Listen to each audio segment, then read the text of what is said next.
कहे, हम इतना में ही खुश, तो कम से कम कहा तो, जिम्मेदारी तो लिया, सरकारी जिम्मेदारी तो लिया यहाँ पर, है ना। अभी तक तो कोई उसका जिम्मेदार था नहीं, हम एजुकेशन व्यवस्था को सुधारेंगे, अपने ही फायदा के लिए किया, लेकिन जिम्मेदारी तो लिया। अब इसमें देखिए क्या कहा गया कि प्रति वर्ष जो है 1 लाख रुपया हम खर्चा करेंगे प्रति वर्ष, जो कि रकम बहुत छोटा था, लेकिन कम से कम इतना गच्छा।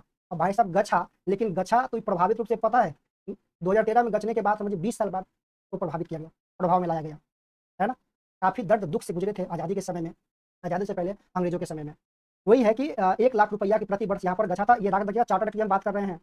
धार्मिक और नैतिक शिक्षा की बात कही गई, ठीक है, धार्मिक और नैतिक शिक्षा की बात कही गई। इस अधिनियम ने ईसाई मिशनरियों को भारत में धार्मिक और नैतिक शिक्षा फैलाने की अनुमति दे दिया। ये बात याद रखना है, क्योंकि बिहार के जब हम विशेष संदर्भ में पढ़ेंगे या कोई भी स्टेट के हम विशेष संदर्भ में पढ़ेंगे, ठीक है, तो यहाँ पर इसकी काफी बहुत जिम्मेदारियां होगी, इसका जो है वहाँ पर काफी बड़ी जिम्मेदारियां होगी। तो ये बात को थोड़ा सा याद रखिएगा। थोड़ा गला सूख रहा है, गर्मी ज्यादा है, ये बगल में पानी रख लिए हैं।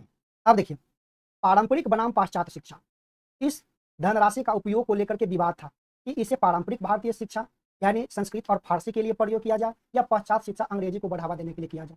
गच्छे लेकिन बेचारा कलपुजियाल थे कि किस पर खर्चा करें, भारतीय के पारंपरिक शिक्षा को सुधारें कि अंग्रेजी शिक्षा व्यवस्था को सुधारें। ठीक है, अगला कुछ बात को देखते हैं।